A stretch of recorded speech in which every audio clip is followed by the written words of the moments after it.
there. And then we also have a situation where a member of parliament literally did a very dishonorable thing. You know, members of parliament are called honorable, but there was nothing honorable about what Mheshimiwa Mbai did. So we'll be talking about this in a couple of minutes as we see what's the way forward. With me in the studio, I've got Pastor David Wamathu, who is an entrepreneur, wears quite a number of hats. He's an economist, an entrepreneur, and he's also a pastor. Karibu. Thank you very much, Fred. Later on, we'll be joined by Pastor Alan Kefa. He's on his way coming. We've actually even put a cup of cocoa for him here. The moment he gets here, we will have something hot for him because it's pretty cold. I don't know whether you've noticed. Right now, people are sleeping with around 3 blankets. I even saw a video of cows. I don't know I don't know whether it's in Limuru. I saw 3 cows surrounding a fire. Sure. Meaning it's very very cold. Very, very hot. Yes, cold. It's an interesting day today, Saba, and it looks like the Azimio coalition is trying to revive or conjure up the Saba spirit. What are your thoughts on the same? Well, thank you very much, Fred. A great topic indeed, because I know quite a number of people, they don't know what is happening. Yes. In fact, I know there are some people who are still watching on the TVs because they don't know how safe they are going to be when they go out on the roads.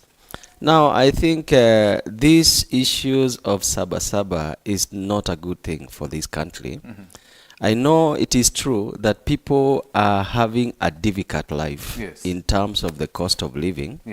But the question that we need to ask ourselves, when we go to the streets or when we actually take people into these kind of demonstrations, what kind of solutions are we giving to the people?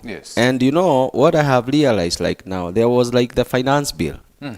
And you remember the finance bill, when it was passed, there is one man, the senator, Omotata. This man is a man who fights his wars in the courts and he wins. And I think for anyone to tell us they cannot go to court and actually get what they are looking for, it is a total lie. I think it is only people who wants to bring disruption into the management of this country, which is quite bad, in the sense that right now, when the cost of living is that high, and you put people in the street, at the evening, there are quite a number of people who will not even be able to eat anything. And because you've disrupted their business. Correct. Whatever is actually bringing money to them is what you are affecting. So what we are saying is this spirit is a bad spirit. And I think our leaders, political leaders, they need to have what we call the empathy for the people that they lead. Because you cannot actually be taking people to the street. After that, you live in your motorcade, you go to your Karen or any other place whereby you find the dinner is there. In fact, there is going to be surplus. You don't even care about these people who are going there to stay with you for the whole night, for the whole day. One, they never took breakfast. Number 2, they had to walk for several kilometers because you are actually telling them, actually walk. Even they don't even have that money even to take vehicles and all this. So what we are saying is that what we are seeing the Azimio doing right now, I would say, and I am not actually talking for the government. I have no business talking for the government. I am only speaking the truth. And we are the people of Kenya. And if the constitution says we are supreme, many people are not really interested in these kind of things. What we did is that we voted for the leaders to go to the parliament so that they can be able to pass bills. They can be able to bring out issues in those forums. But we did not...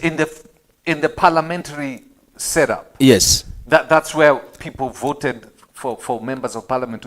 What does this speak? Because if you look at, you talked about Omutata. Omutata goes to court. Correct. His way. Yes. But we are still seeing some sort of the defiance from the government. I mean, he got his orders concerning the Finance Act. Correct. But if you go still to the pump,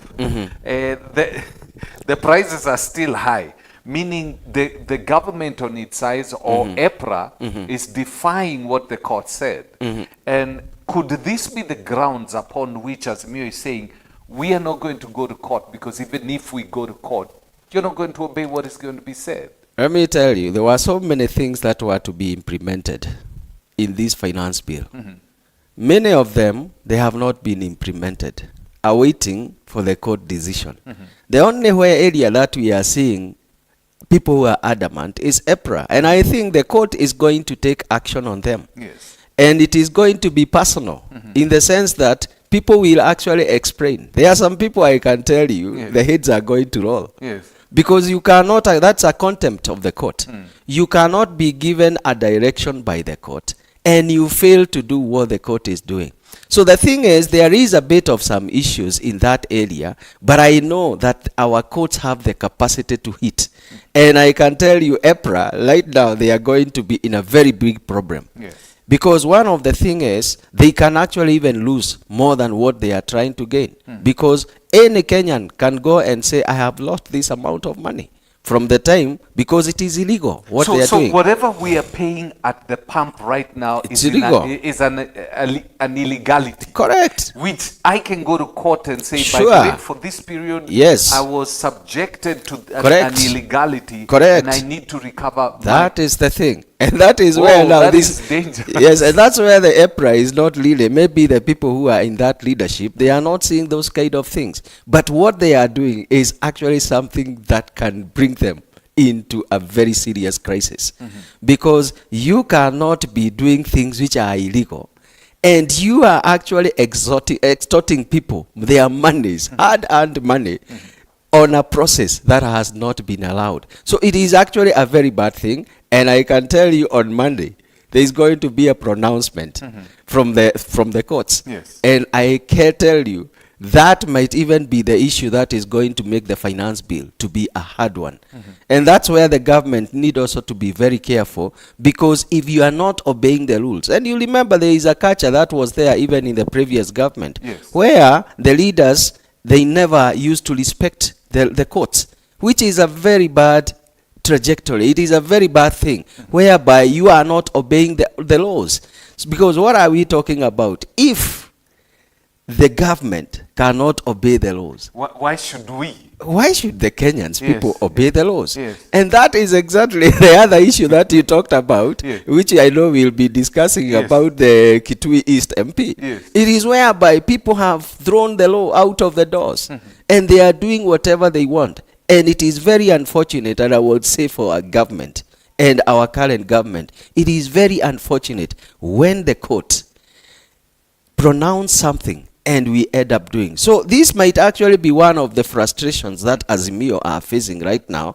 And they are feeling, if the government cannot obey. Why should we? Yes. Then it's more like the situation we see on the ground when quite a number. I remember when mob justice was, or mob injustice for that matter, was very rampant, and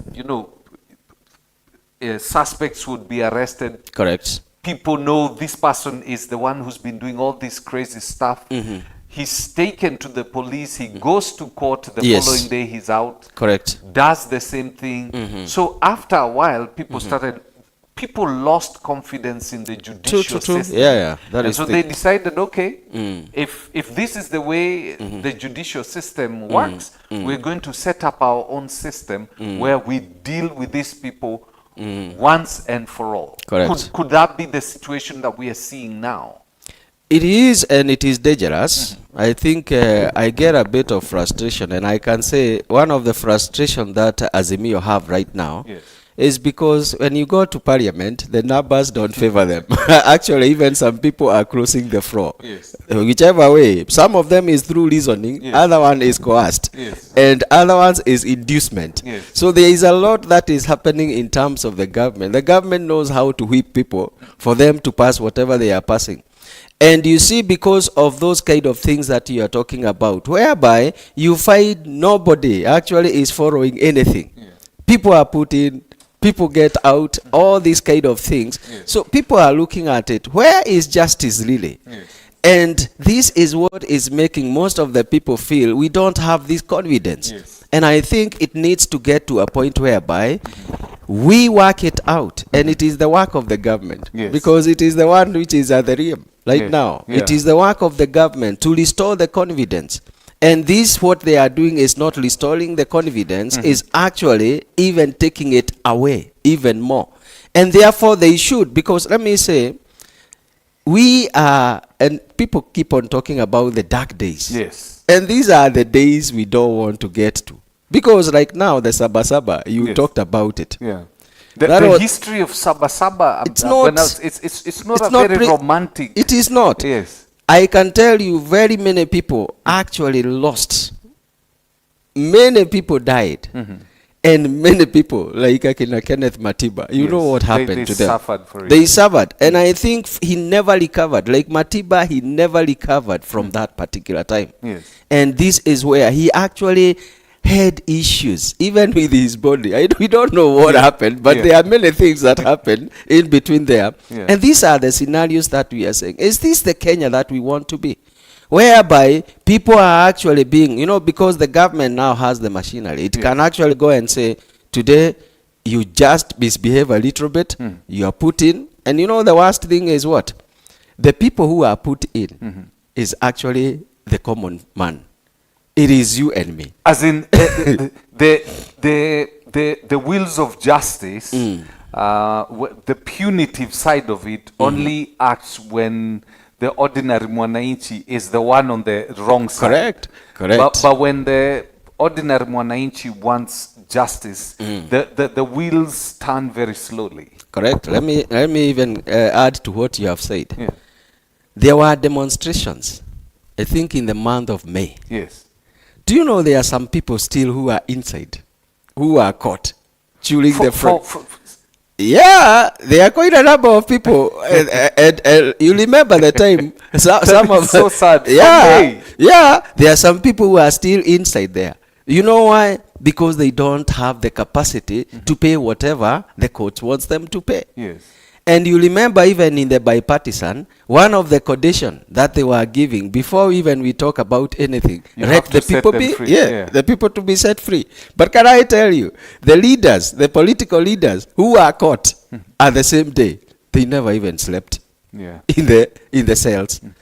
In the evening, all the lawyers, they were there and they were saying, you cannot do this to our leaders. And then they caught out. Yes. But imagine there is a family right now which is struggling because they don't have the husband, they don't have the brother, they don't have the uncle, who are the people who used actually to feed them and actually to give them something, because they are the people maybe who are working or who are able at least to move up and down and bring something on the table. But you see right now, everything is like okay. Even the politicians from the Azimio, they are quiet about that issue. About the foot soldiers who are still in, because it is not to their interest. What they want to achieve is to their interest, not to the interest of this that's the thing. 190. By the way, Kenyan, we only have God. Yes. These are the people, they are actually there for their own self-interest. Yes. They can speak in whichever language they want to speak. Yes. They can say whatever they want. They can say we are fighting for Wajiko. Yes. They can tell us all these things they tell us about the supremacy. Yes. That we are the people. Yes. We are the people. But let me tell you, when we get into issues, none of our leaders is there really to salvage us or to get us out of those issues. And that is the worst thing that we have seen. I'm saying, you see, like now, you remember even the other time, there were demonstrations. Yes. What happened? I think, is it Mathare or where a small girl was shot. Yes. And even in Kisumu, the Yeah, same. yeah. These kind of things, one life lost, someone who is innocent, what kind of a life or what kind of a, in our hearts, what do we feel when we see a family getting into all these strains? So that's why we are saying, well, we can understand there are some issues in what is happening. And they truly need to be addressed. Yes, but the Yes. question is, right now, we are putting the government and the opposition on spot. Let them allow Kenyans to work. Let them allow Kenyan to feed their family.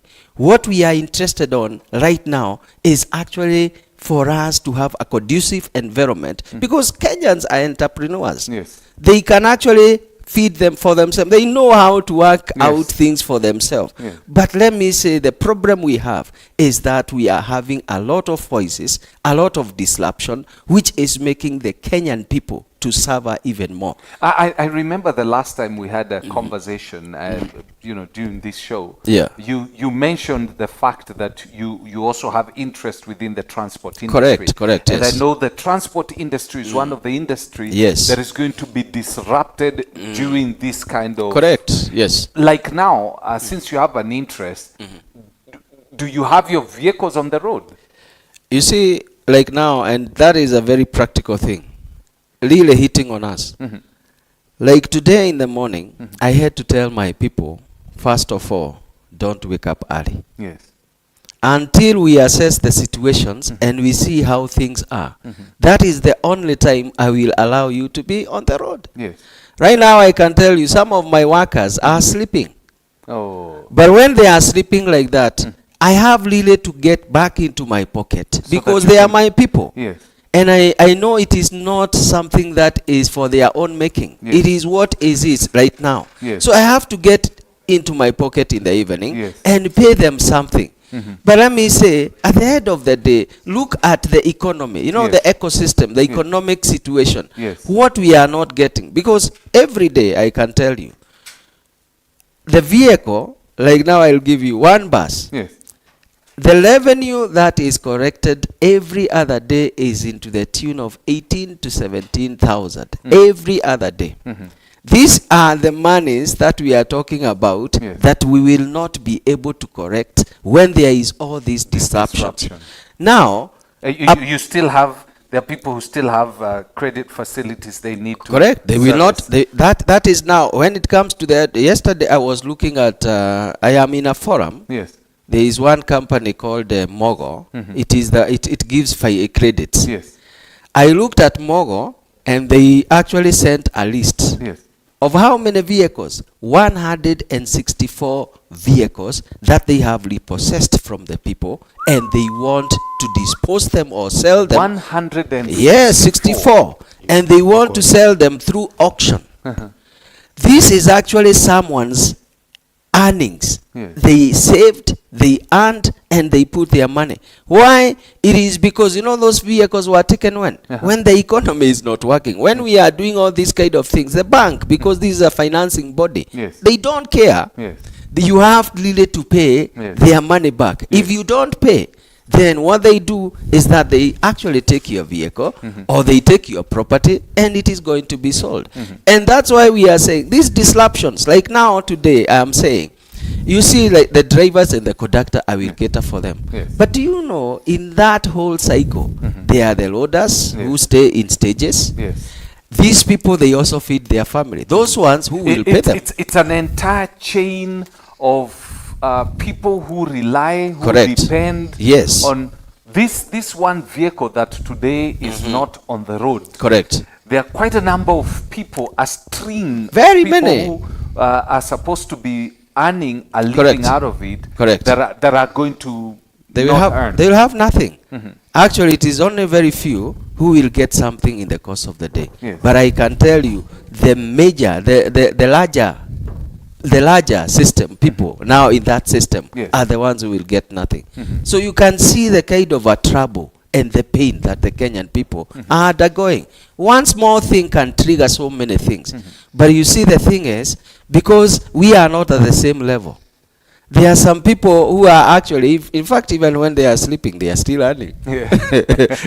They don't really need even to work. Yes. The money works for them. Yes. But there are people, it is their effort that really says whether they will get anything at the end of the day or Yes, not. yes. And these are the people who are being disrupted. And when they are disrupted, things are not going to be easy for them. Well, Pastor Alan has joined us, Pastor Alan Kefa. Asante. Karibu sana. Thank you, thank you. I hope you were not disrupted by anything we are talking about. You know, today is Sabasaba. No, I'm coming from a different direction. It's just that some other things that were out of my control. Yesterday we had to rescue a family whose house burnt down. Sorry. And we had to be in hospital up to this morning. But it's well, everybody's fine. But it was a very short night. Can you imagine? Can understand. Yeah. Now, disruptions like this, and we're talking about Sabasaba now. I mean, it looks as though we are trying to revive the spirit of Sabasaba. There are reasons, and Azimio has justifications to demand for the cost of living to be taken care of.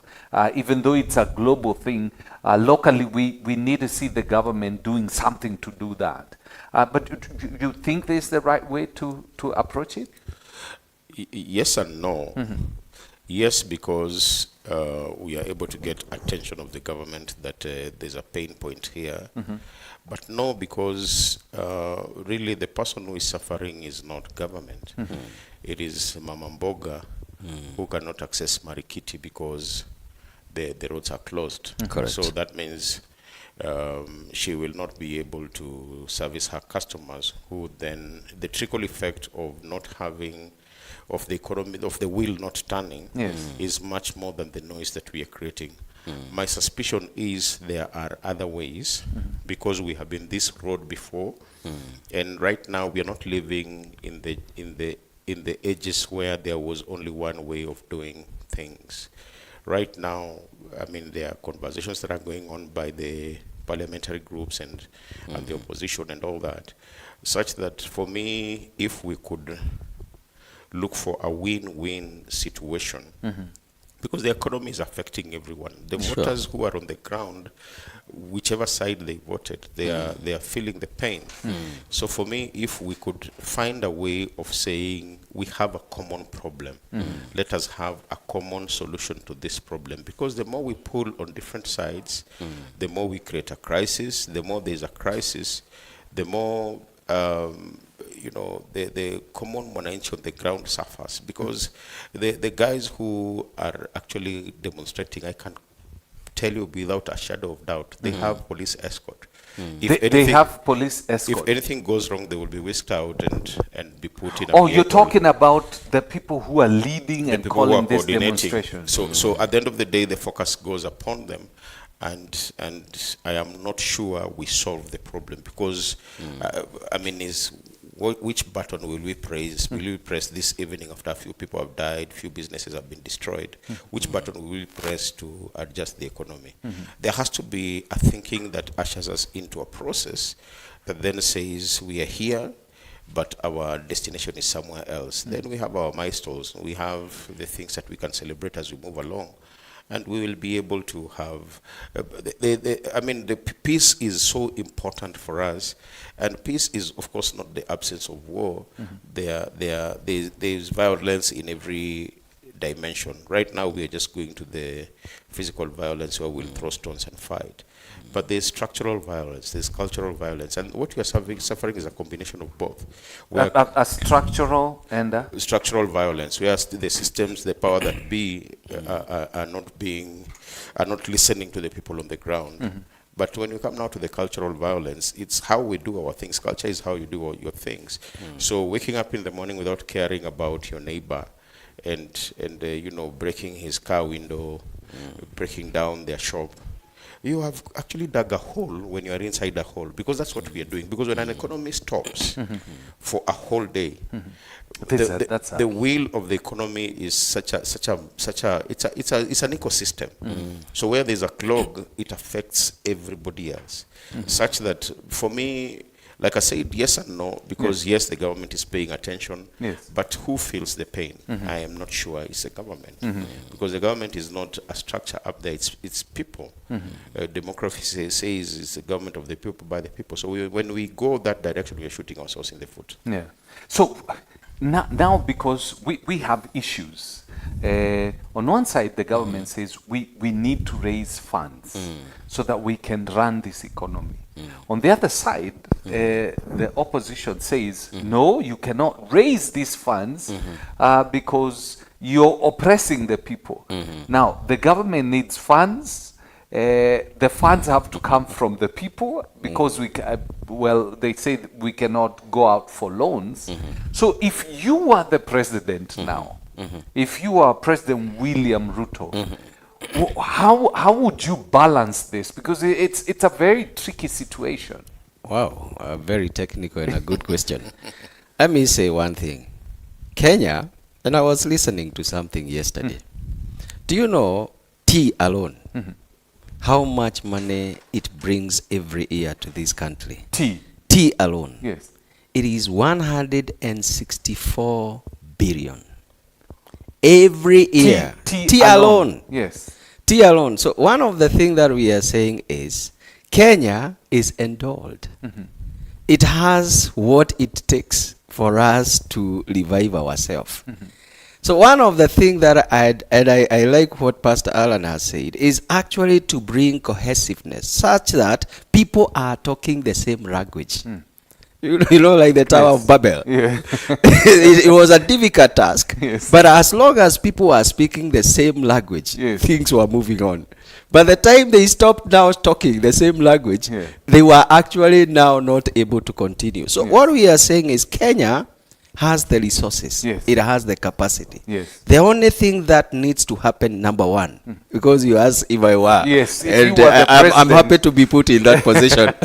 If I were the president, the thing is, by whichever ways, I would really look forward to engage everyone. Because you cannot grow the country alone. So you need to bring the ideas from the opposition and leave alone the noise. You know, by the way, what happens like Uhuru time and Raila time, it was not, people will always talk about it, may not really have sounded good. But what he was looking for is actually a position whereby people can work together. It's only that after some time, things did not work out the way he was looking forward to get. So the first thing is, whichever way, our president right now, he needs to bring the people together to speak in one language so that we can be able to develop this Kenya. That's number one. Number two, the revenue leak is more than what we are trying to get from the bill. The revenue leak. What we are losing, Yes. what we are losing in this country today is more than what we will be able even to get with this bill, even when it is implemented. Why am I saying that? You have seen exactly the kind of the scenarios, the corrupt deals which we find in this country every other day. One of the things that we need to see sequential in terms of there are some fundamental changes we are doing in our country, in our ministry, in our offices, and also to teach the Kenyan people about having the right attitude and the right behaviors. In terms of you can actually say no to corruption. And I think if Kenya can actually one day say no to some of these enticements which are not like the corruption, there is a lot of money that we can get into the system. The other time you saw the president himself go to KRA, you remember what he did, and he was very annoyed because he was seeing this is where we are losing the revenues. And therefore I feel if we can tackle corruption as one major item in any way from my line, and that's what we talked about the other time, me, whatever I do, if I can work it out that I don't want to do those funny things, it is going to be able to ensure that the money that is leaking out is actually coming back to build the economy. The number three we are talking about is that there are so many people right now who are not paying taxes. Actually, the issue is not that we cannot get enough taxes from the people. It's people are not paying taxes. Yeah, and why is it that they are not paying the taxes? Because they lack accountability from the government side. And that's where people are asking, yes, you are telling me to pay this money, Yes. but where does it go? When we look at our roads, Yes. we cannot see that kind of a change that you are talking about. When we look at the education system, we are not seeing what you are talking about. So when you are taxing us, we are not happy to pay taxes because these taxes, we hear stories. People have stolen, people have done this. We see them in Range Rovers. Correct. Yes. Just, yes, doing all those kind of things. So this is what is making the Kenyans feel that we are not happy to pay the taxes. The other issue is also still to do with the taxes. Do you know, and it is a good discussion that we have been saying, like the introduction of the digital tax. Yes. It was high at 15%. But I can say it is now okay at 5%. You know why?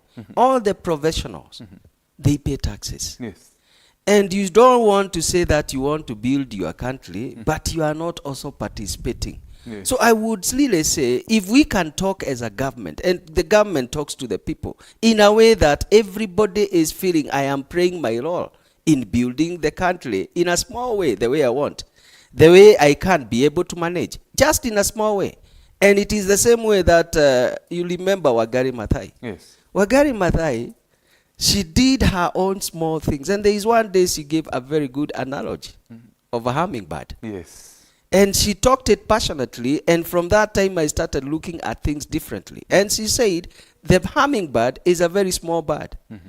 But she was illustrating there was a fire in the forest. And when this bird realized there was fire in the forest, it realized there is an ocean somewhere. Yes. And I can actually make this fire, I can put off this fire Yes. by going to the ocean and bringing the water Yes. to the forest, and it will put off the fire. The hummingbird did its work. There were so many other animals, like elephant. Elephant would actually have brought more water than the hummingbird, but it did not bring. So what we are saying that all the Kenyans, All of us need to play our role. our role, But you said the government should communicate. yes, Is there a possibility the confusion we are seeing is as a result of a breakdown in communication where the government is not speaking to the people and it's not listening to the people? So there's a breakdown of communication. It's much more than that. It's a systemic issue, because if you wear a political lens, then you realize where the rain began beating us. We have very many incompetent people in places where we should be having professionals. If you look at the structure of government, it was not intended to have politicians. Politicians were supposed to be a group of people in parliament making noise. Yes.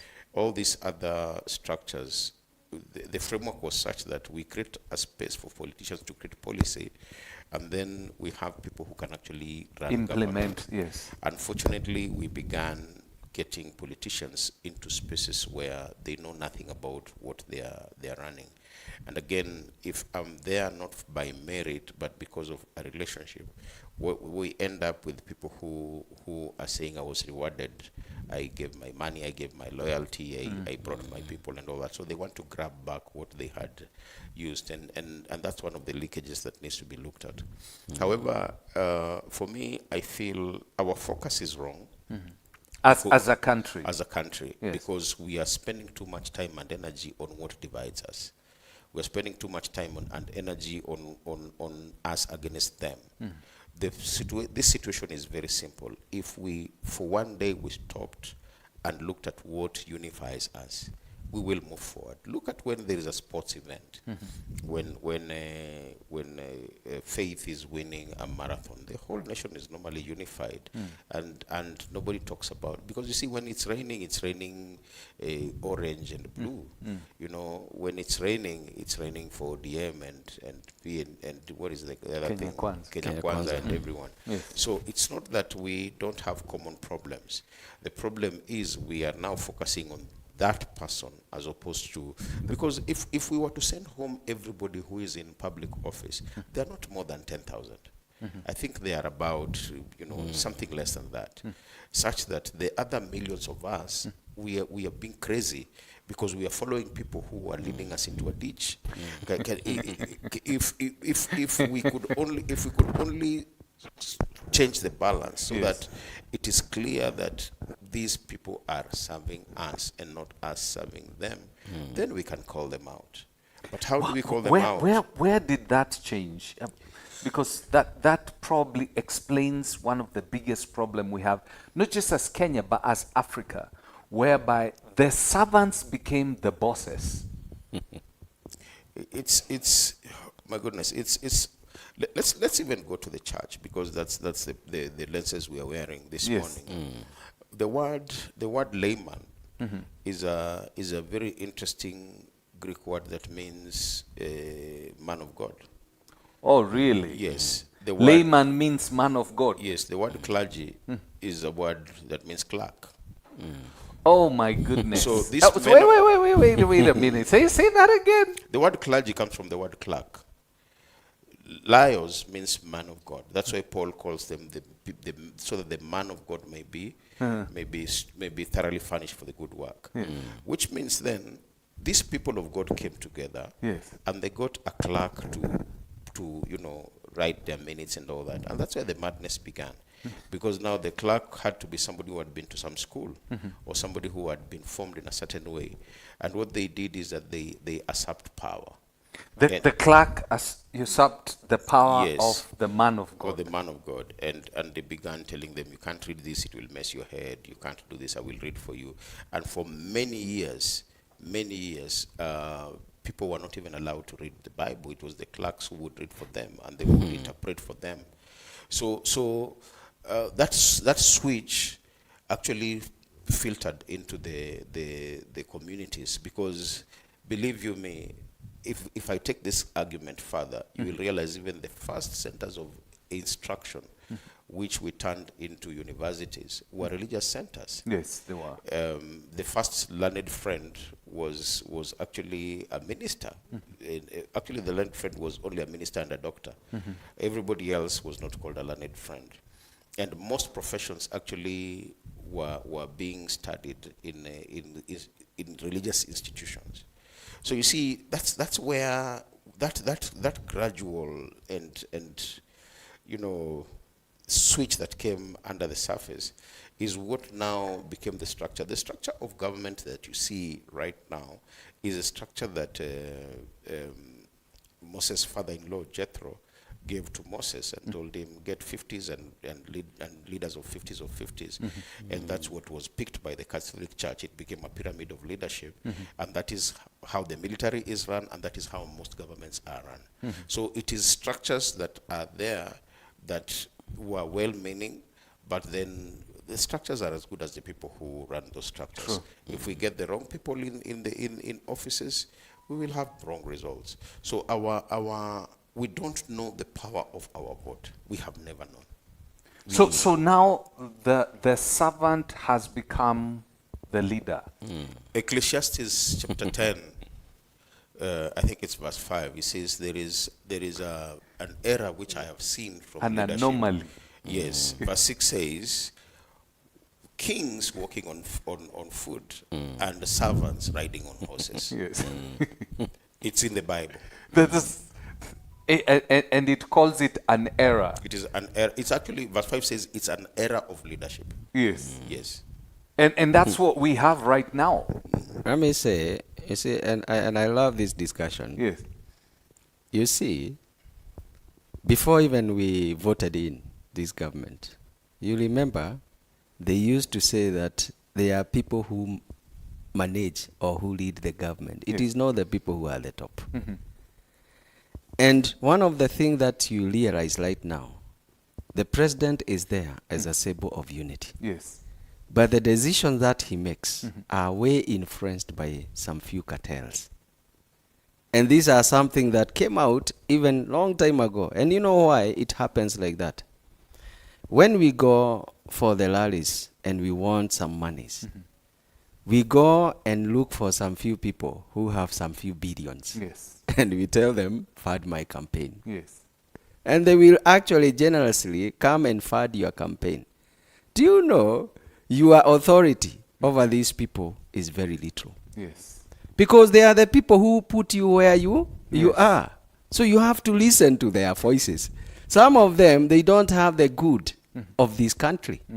They are actually looking at how can I get tenders from this government, Yes. which we have put in here. Yes. How can I get some few projects which will make money for me? Because I gave you like 2 billions. Yes. So my 2 billions Needs needs to to come come back. back. Yes. So what we are finding is that culture is a bad culture.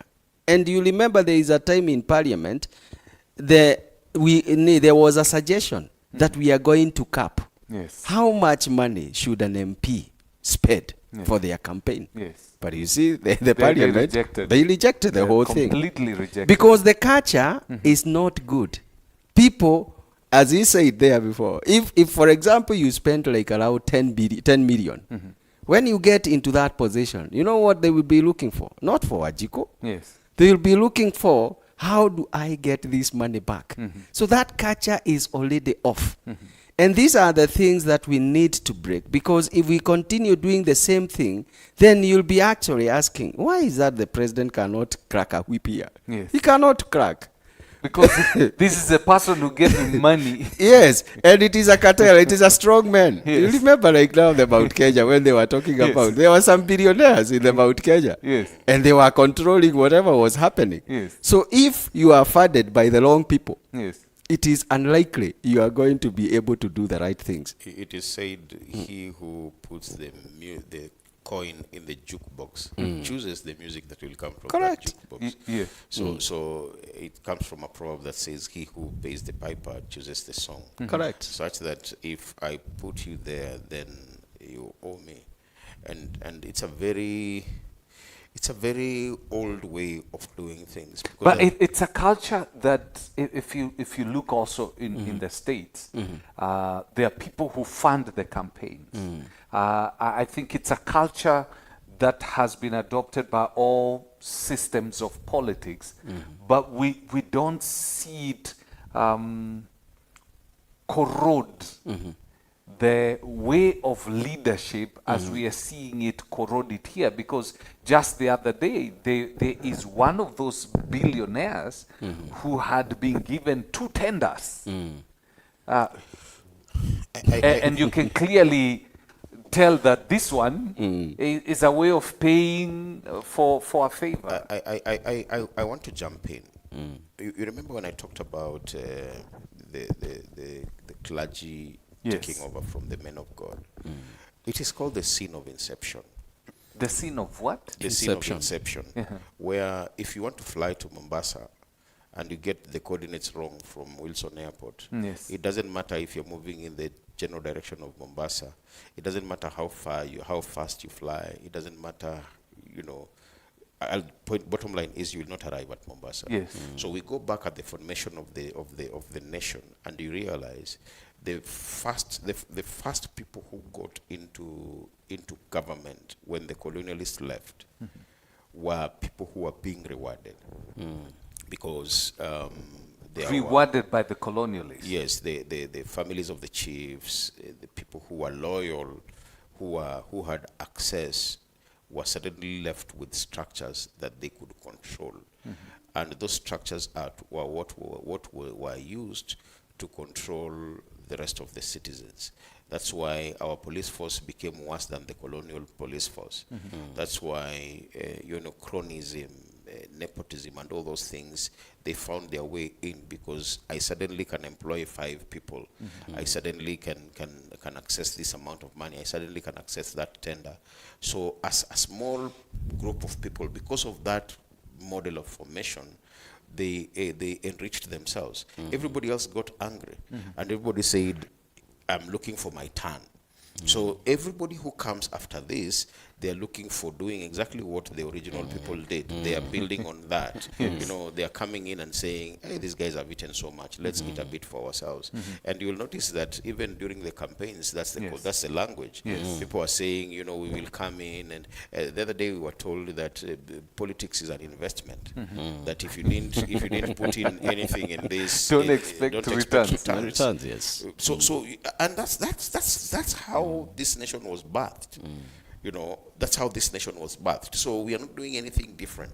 And bottom line is this: it doesn't. For me, direction. Speed is not as important as direction.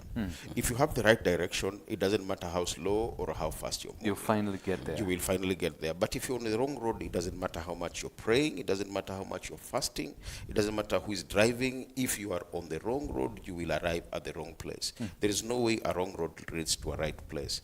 And we must go back and say, this is where the problem, the rain began meeting us. At inception, we got it wrong. We must now undo the thinking. We must undo the way of our culture, because culture is strategy for breakfast. It doesn't matter how many times. Culture eats strategy for breakfast. Yes, it doesn't matter what we do in dark rooms or in political parties and all that. Our culture remains our culture. Immediately the curtain fell on the elections. There was a mass exodus from the people who didn't win because it was not ideological. It was convenience, and they are now in government, and for them to come, they need to be rewarded. And then you find we have a bloated government. We have people in offices. Honestly, and we are being treated, for lack of a better term, our intelligence is always insulted. Because people sit down and they vet a thug and they say this thug can actually run government. They vet somebody who has a case of murder in court. They vet somebody who is under. There was nobody who was rejected by the vetting committees, and we know the caliber of the people who are being vetted because we are not blind. But now, who is fooling who? Who is the Dharma party in this particular case? You know, this person cannot rule. He is a corrupt person. You have voted for him, and even when he's been vetted and he's passed, and you're told this one is clean, he can do it, you know very well he cannot, and you remain quiet. You will not do anything, and you agree.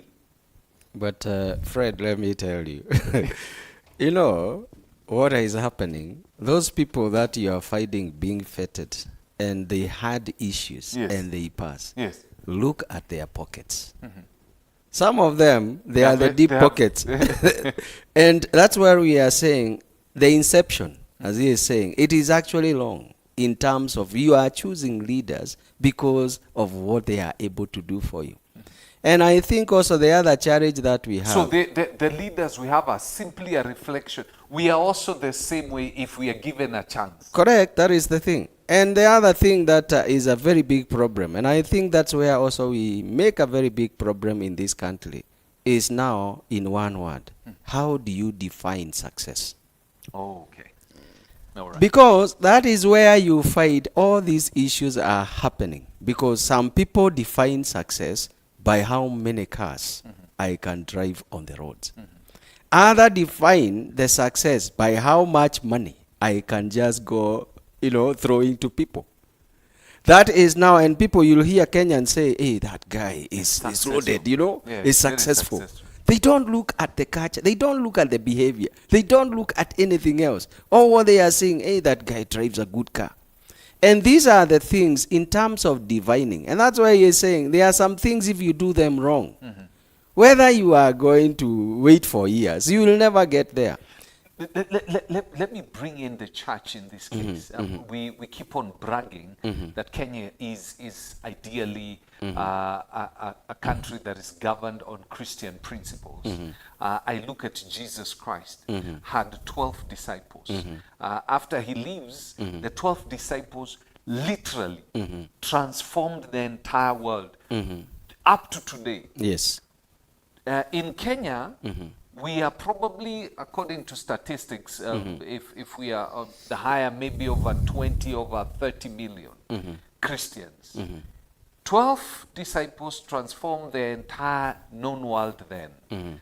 30 million people who profess to be Christians or more cannot transform this small territory. In fact, we are considered to be one of the most bad-mannered people in the entire world, because when it comes to corruption, we score very highly. How, these two don't, they just don't make sense. The last time we had this conversation, I gave an illustration of somebody who left some valuables in a restaurant. And when they came back, they were given back their valuables, and they said, "You guys, you have good values." They said they are not Christians here. And these were Muslims. Yes, they said there are no Christians, Christians here. So for them, Christians are thugs. However, where we get this conversation wrong is where we confuse being a Christian to being a kingdom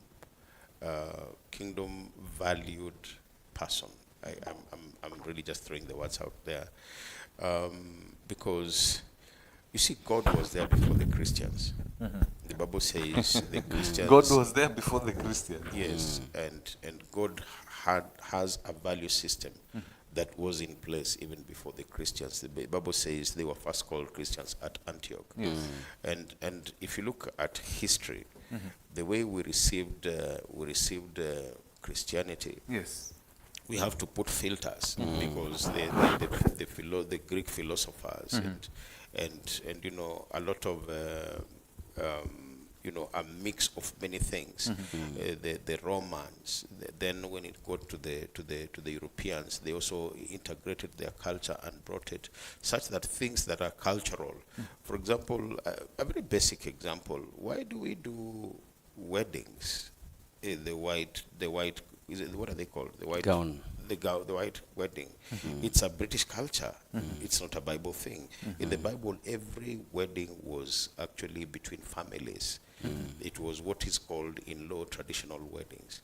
But because we have picked it up, it's a culture we picked from the missionaries when they brought the gospel to us. And the one I like most is when you come to it's a very cold season, but if a Muslim died today, they will be buried in the evening, right? Why are they buried in the evening? It's because the missionaries who brought Islam, they came from an environment that was very hot, and in case somebody died, they would bury so that the body doesn't rot. Yes. That is the only reason why people are buried the same day. But when it came here, you will realize people who are Islamic, they will cook using spices. But for the same reason of their environment, food will go bad quickly. They will cook using spices. They will bury their people. They will dress in clothes that are designed for hot weather. So it's cold and somebody is walking around in a kaftan or a long thing. So such that we pick things and we don't know why they are being done. Let's bring it to the Christian culture. When what's the name of this guy? William Booth was a member of the Methodist Church, and he began bringing drunkards to the church, to the church and all that. And the church frowned upon that. They said, "Hey, you're bringing very funny people here. We don't want them." So he left with them, and he began meeting with them at the market. And that's how the Salvation Army was started. Yes. And his crusades were he would go around with a brass band and go around the markets and all that and gather the people and use the popular bar tunes of the day, you know, what in Christian circles right now is called taking back songs, you know, and they would sit together and he would sing the songs they know. And those hymns, actually the hymns we are very proud of, were actually originally songs that were used to be sung in bars. Were secular songs. Yes, and they changed the words so that he could be able to connect with them. And that's how the movement began. Yes. All right.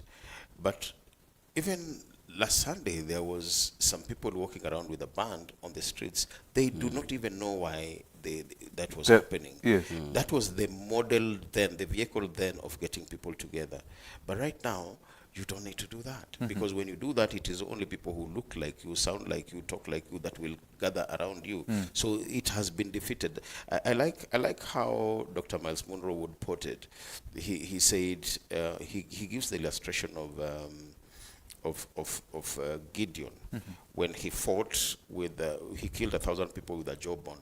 Then there's a tiny scripture there that says he threw away the jawbone when it had fulfilled. Who? Samson. Samson, yes, not Gideon, Samson. When he had killed 1,000 people with a jawbone, he threw away the jawbone, which means when something has outlived its usefulness, we need to do away with it. And that goes for leadership, that goes for culture, that goes for the way we do things. Because if we keep doing things the way we've been doing them, we'll be like that military officer who was told to go. Again, very interesting story. They used to bury food, and wild animals would come and dig them out. So they put a slab on top of it, and to make sure it's not destroyed, an officer was deployed there, and the commander of that barrack went to another barrack. So every evening that command was there. And it went on for years and years and years. There was always somebody guarding the slab. And they did not know why they were guarding the slab. Until like the fifth commander came and asked, okay, why do we have somebody guarding the slab? They could not explain. You know, we are like that. We pick cultures, we pick things things that... we don't know why they are being done. Yes. We don't know the So why. we've picked a lot of things as the church to a point where we've become irrelevant and ineffective. If to our Jesus society. walked into your Sunday, into your service last Sunday, Pastor, would he recognize what is happening? Would he know who an usher is? Would he know what a praise and worship team is? Would he know what, I mean, there are things that we're doing. They are great, but let's be careful. So that then form and function, we must find a tension between how we develop ourselves, but why are we developing ourselves? So that then we don't do things that sound good, but they're actually soul's armor, as it were. Well, I think let's talk about the kingdom values. Yes. Because I think that's where we have a big problem, that people don't understand the values of the kingdom of God. What you realize is that when they say like Kenya is 80% Christian, you know what they are looking at? Yes. That I have an English name. My name is David. they just associate, as you say, it's like because of my name, Yes. I am actually a Christian. But let me say there are values, and every system must have values. You realize why he started by saying, and it is a very bad thing, that someone saying, we are not stealing because there are no Christians here. Yes. So it's telling us that as Christians, we lack the values of the kingdom of God. And you find like also in terms of the determinations and also the discipline. What we are finding is that, and I am telling you, and you look at it, and that's why you're saying that if Jesus came, you find someone is Christian by name. In the evening, where will you find them? At Koinange Street. Oh my, yeah. They'll be at Koinange Street. That is their job. And on Sunday, who are the people who are actually going to come in the church? It is actually these kind of the people. Why is it that they are doing whatever they are doing? In terms of the kingdom values, They're completely do they have anything? It is only that people are religious in Kenya. And they want actually to be associated with church. That is what is happening. Many people are actually associated with church. And that's why you are finding that if really you looked at the life of the people, even at home, by the way, you find that the fights that you are fighting at home, and that's why the other time we talked about the values, even at home. And because you cannot really come and purport that I am a Christian, when at home, people actually are fearing to be even with you. But out here, you are actually a Christian. So what is happening You're is a that... terrorist at home. Yeah. People don't live their life. And I think they don't know God. Yes.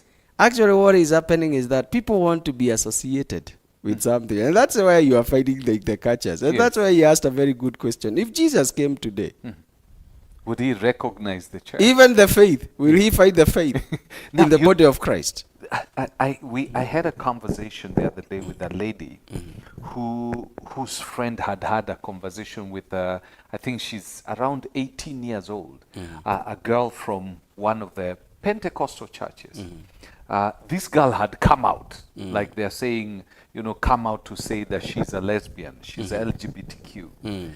And so this lady, being a relative, being a very close friend of the family, asked this lady, I mean, you're in church, I mean, why in the world, this life is so immoral? And the girl says, what are you talking about? Our teens club, 70% of them, 70% of the people that we congregate there are part of our group. It's only that they've not come out.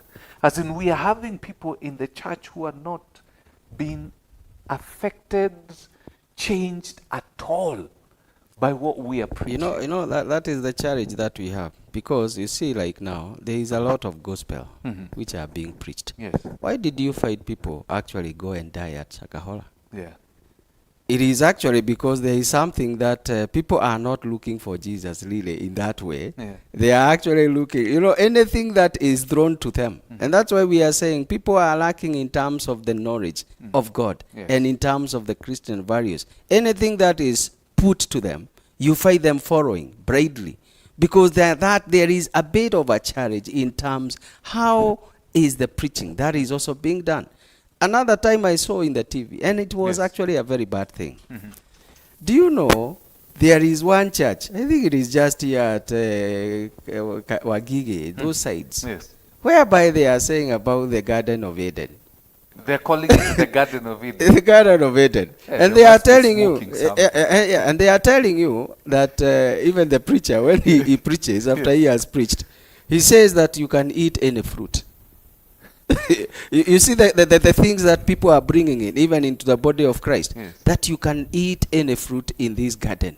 Do you know what they are telling you? They are telling you you have no husband, there is no wife for anyone. So what you can do, and it is a church, someone is actually taking the Bible, it's cultic, and taking the Bible and just now telling you, even those are the people, again, we are saying that they are 80% Christians.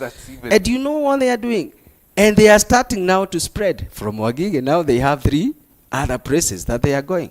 And you find that people, after all that preaching, they are lying with one another, sexing in the church. These are the things that we are saying. We have a bit of a problem in understanding the foundation of Christ in terms of the kingdom of God. So many people, if you look at their life, really it is only to be called by the name of Christ. But really, in terms of what they do, the values, the integrity, there's nothing Christ-like. And this is one of the major problems, I think, even in terms of preaching. And that's why he asked, in terms of even our Sunday services, when we are conducting them, what is it that we want? We want to show my church is better than the other one. I am driving more cars than the other one. I am doing more things than the other one. So it is not terms of what you are saying the 12 disciples were doing. It is reaching to the people, which is the great mandate that we are given by Christ. But right now, what we are doing, many of us, is actually we have put the church as a career.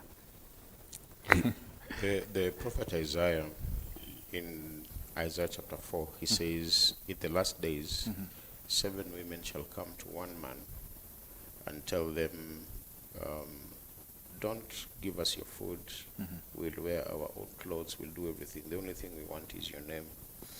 And that scripture has been used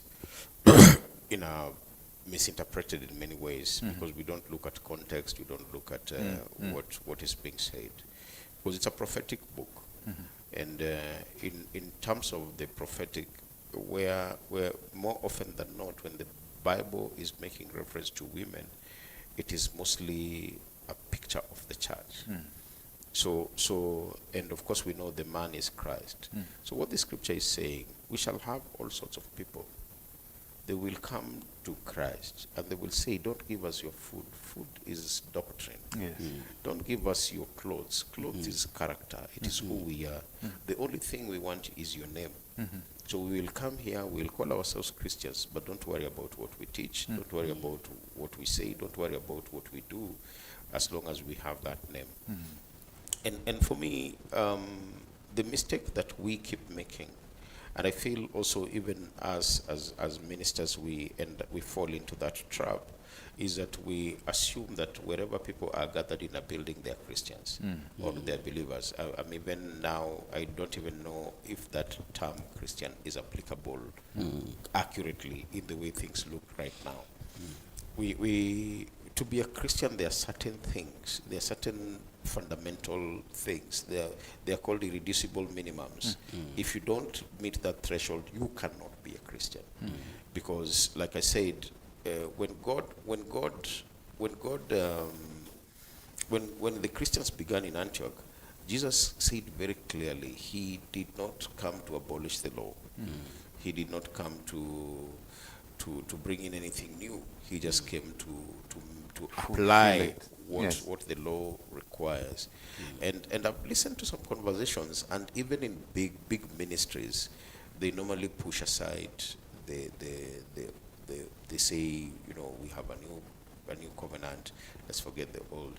And I'm thinking, we have a solution to a problem we have not defined. So and you know, the right question, the right answer to the wrong question is still a wrong answer.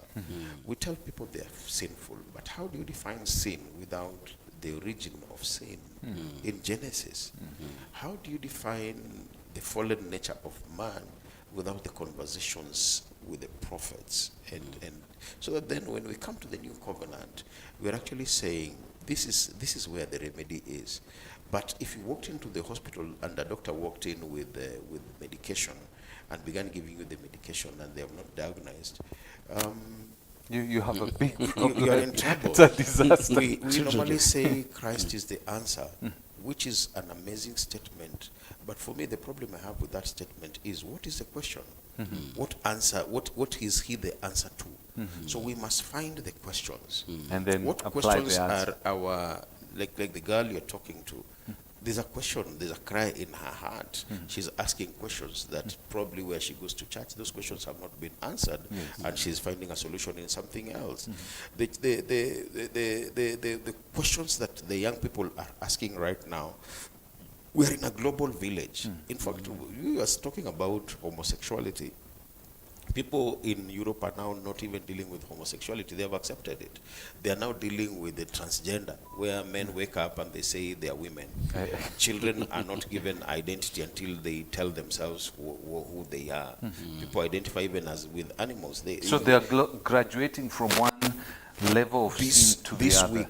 This week, the mayor of a city in Mexico, it was online, married a crocodile. Yeah, I saw that. Yes.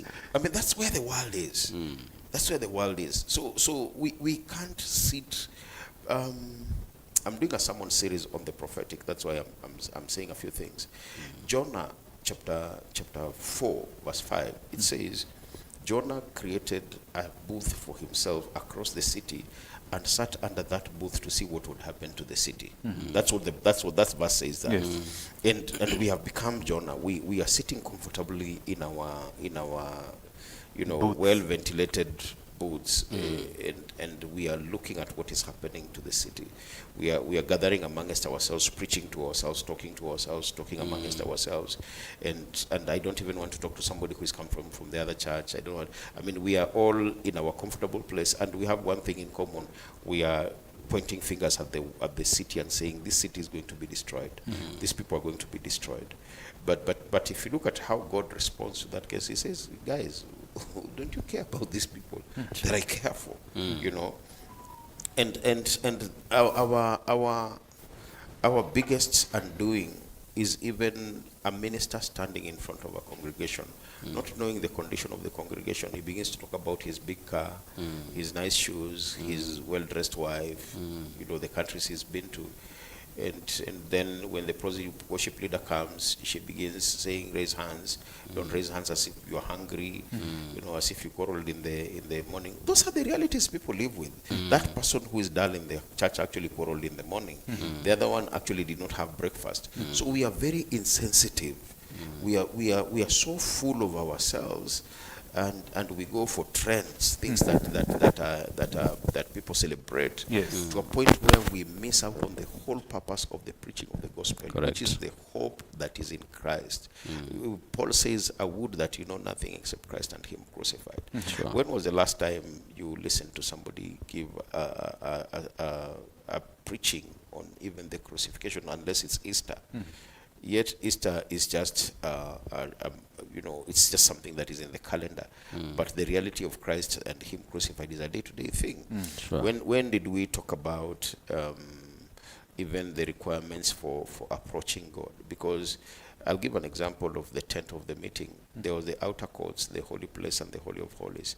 The outer courts, everybody was invited, even animals, because animals would be brought there to be slaughtered. That's where the money changers were when Jesus was destroying those things. But you see, we focus on that and we fail to realize that beyond the outer courts was the holy place, where the priest was supposed to go. And then beyond the holy place, there was the Holy of Holies, where the high priest used to go. And they're talking about the high priest. We look at Aaron, who at that time, in the time of Moses, was a high priest, whose life was he was born to die in a sense. The high priest had to live in a certain way, do things in a certain way to preserve the nation. And I always use this humorously, that Aaron would be coming from the temple and is walking the street and is meeting somebody coming from a brothel. And that person would say, "Hi Aaron, I hope you are living well, because if you don't live well, I will die." He was. So if we as the church don't live well, we are destroying we are destroying this country. Yes, we are. It is. We have nothing on what people are doing. They don't have our value system. But when the salt is bad, it will be cast out. Correct.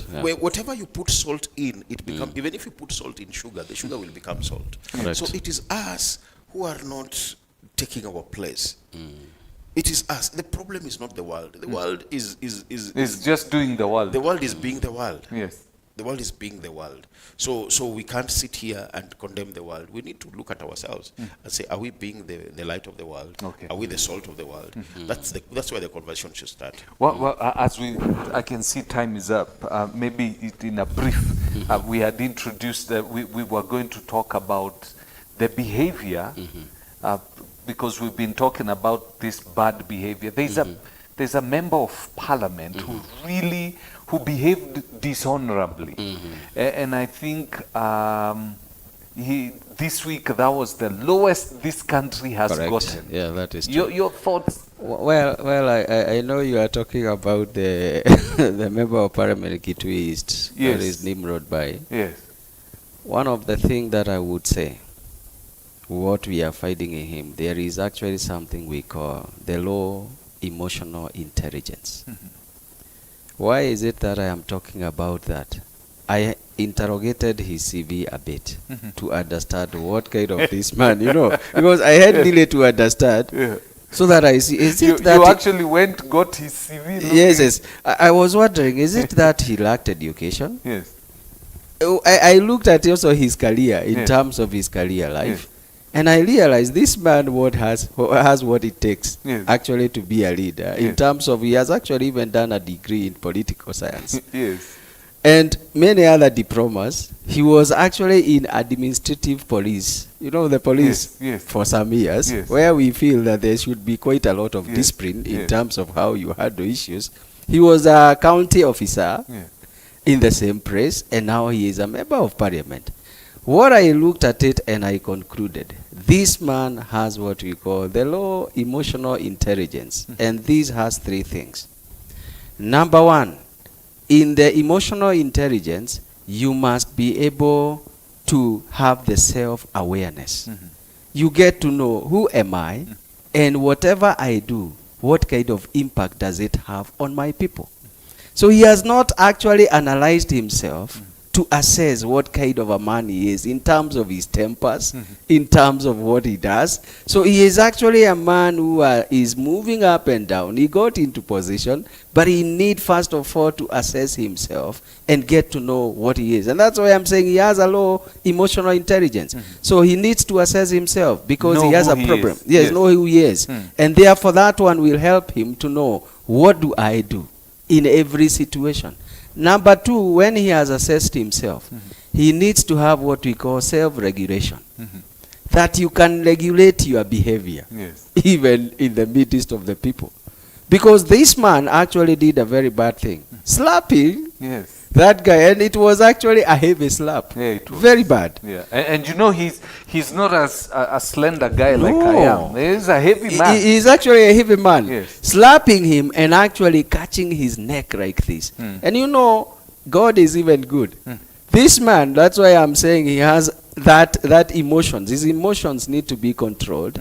He actually Reached out for his thought gun. actually he reached out for his gun, which was also very bad. This kind of a man in that kind of a state, he is a man who can even kill. And it is a very bad thing. In his emotions, he need really to regulate himself.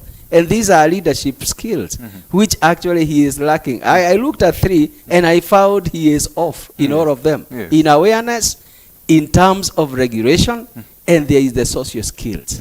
This man doesn't know. Because you know why I'm saying he lacks even in social skills? Yes. Do you know what he says? He says even the president, Yes.